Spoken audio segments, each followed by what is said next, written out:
आज हम आप लोगों को इंग्लिश लिटरेचर फर्स्ट फ्लाइट का lesson 2 long walk to freedom आप लोगों के समक्ष लेकर के आए हैं। लॉन्ग वॉक टू फ्रीडम ये नेशनल मंडेला का ऑटोबायोग्राफी है। लॉन्ग वॉक टू फ्रीडम ये अपने संघर्ष के बाद after a long struggle he got the president of South Africa. तो यहाँ हम लोग दो चीज़ देखेंगे कि इस अपने संघर्ष में लगभग ऑलमोस्ट 30 इयर्स जेल में ये रहे थे और काफ़ी संघर्ष किए थे।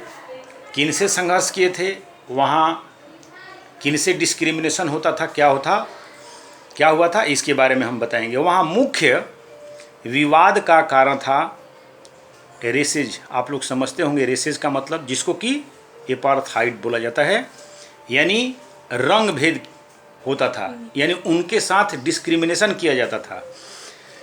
यानी द इंग्लिश यानी जो अंग्रेज़ थे उनका लगभग 3 सेंचुरीज तक उन लोगों का रूल वहाँ पर रहा था और उन लोगों के द्वारा जो वाइट लोग थे वे लोग डिस्क्रिमिनेट करते थे ब्लैक से। अब नेल्सन मंडेला भी एक ब्लैक प्रेसिडेंट थे। तो ये कहाँ से इसमें स्टार्ट किए हुए हैं, ये प्लेस कहाँ था, उनके पूरे स्पीच को क्या क्या उन्होंने किया अपने वक्तव्य में रख रहे थे, वो डेट था 10 मई 1914। 10 मई 1914 का वो दिन था जिस दिन ये एज ए प्रेसिडेंट शपथ ले रहे थे। जगह कुछ कोटेड वर्ड है, जैसे आप लोगों को एक बात और बता दें कि वहाँ इलेक्शन हुआ फॉर रिपब्लिकन कंट्री और democratic country. Out of 400 seats वहाँ की लोकसभा में 250 सीट्स ANC, मैं आप लोगों को बताते चलूँ, अफ्रीकन नेशनल कांग्रेस, ये नेशनल मंडेला के पार्टी का नाम था। वहाँ जो इलेक्शन हुआ 400 सीट्स के लिए, जिसमें 250 सीट्स ये जीते थे और ये शपथ ग्रहण समारोह था 10 मई 1914, जिसमें दुनिया भर के बड़े बड़े उच्च पदाधिकारी के लोग उस जगह पर पहुँचे थे जहाँ पर ओथिंग सेरेमनी हो रहा था। उस जगह का नाम था, ये 10 मई 1914 क्यों इम्पोर्टेंट है, क्योंकि उस दिन first black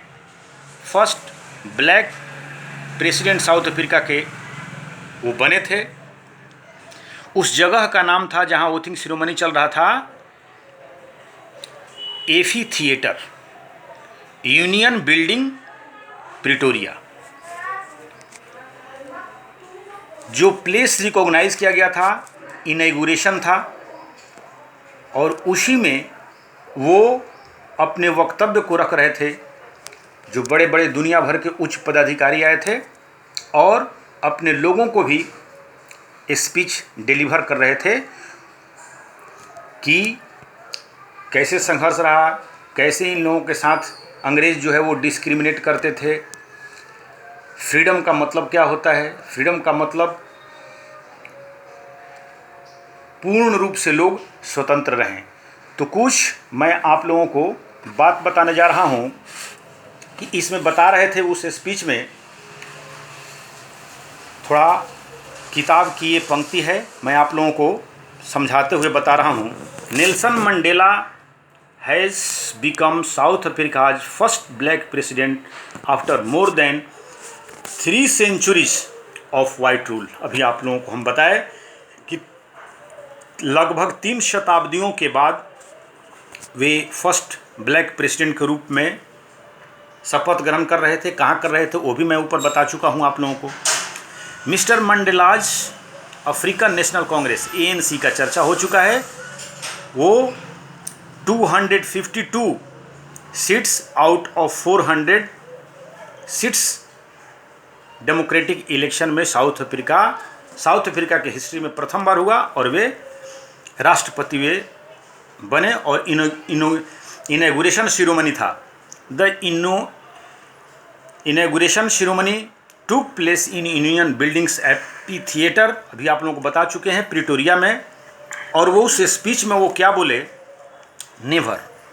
never again will this beautiful land and experience the operation of one by another, यानी एक के द्वारा दूसरे से कभी ऑपरेशन यानी उत्पीड़न नहीं किया जाएगा। ऐसा बात नेल्सन मंडेला अपने वक्तव्य में, अपने उस स्पीच में रखे। वो ये बता रहे थे कि कैसे देश की आज़ादी मिली। इनके अलावा 2 और व्यक्ति थे जो डिप्टी प्रेसिडेंट के रूप में शपथ ग्रहण किए थे, जिनका नाम था मिस्टर डी क्लर्क और मेबकी। ये 2 व्यक्ति जो थे, सबसे पहले इन्हीं की बारी आई थी ये प्रेसिडेंट के रूप में। ये देखिए आप लोगों का फिगर है, यही नेल्सन मंडेला हैं। तो सबसे पहले जो ओथ लिए उनका नाम था mister de Klerk, was the first sworn in as second deputy president.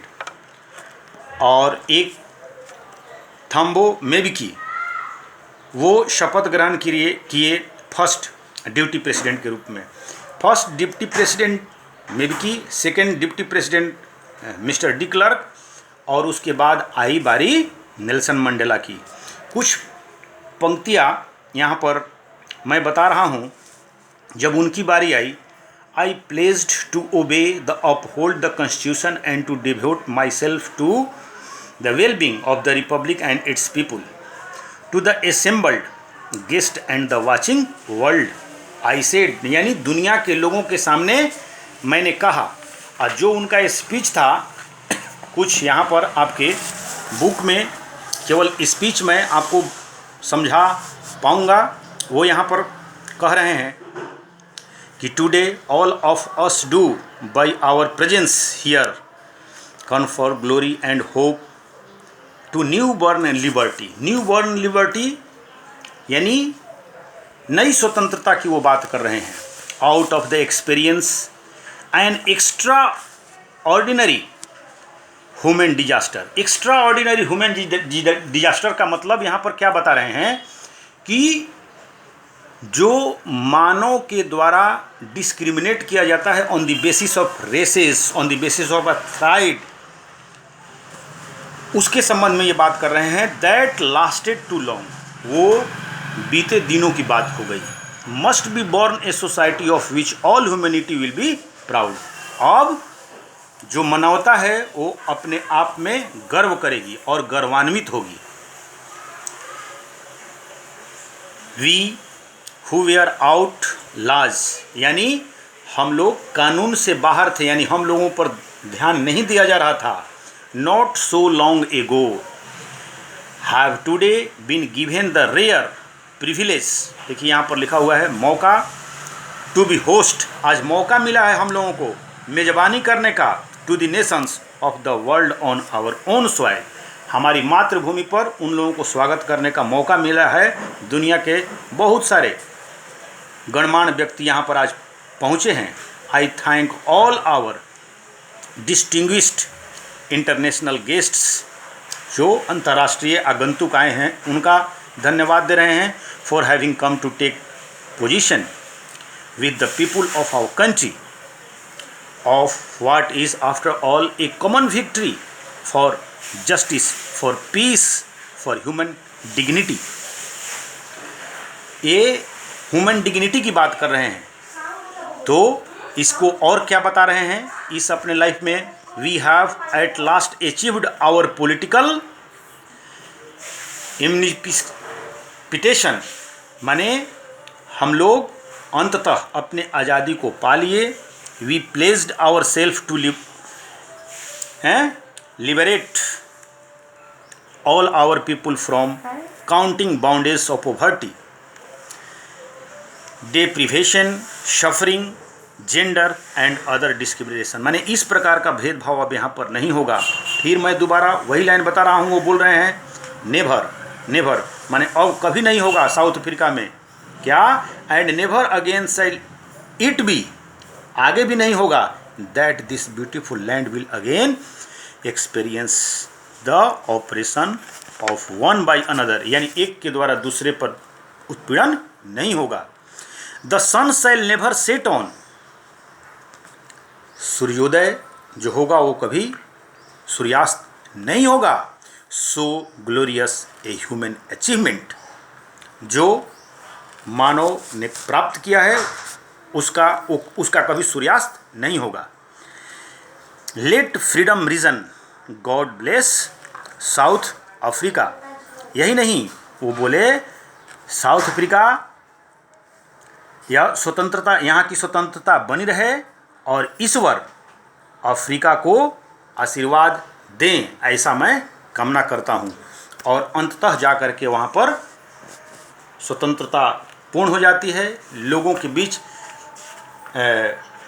विवाद भेदभाव नहीं रहता है। यहाँ तक कि जिस दिन ओथिंग सेरेमनी था, हम आप लोगों को अभी दिखाए हैं 10 मई 1914, वो दिन ऐसा था, उस दिन पूरे लोग, चाहे वो पुरुष हो, स्त्री हो, बच्चे हों, चाहे वो वाइट हों, सारे लोग जश्न मना रहे थे और खुशी मना रहे थे।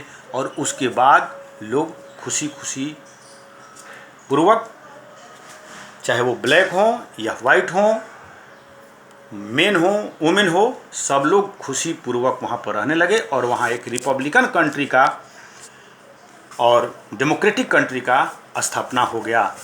धन्यवाद।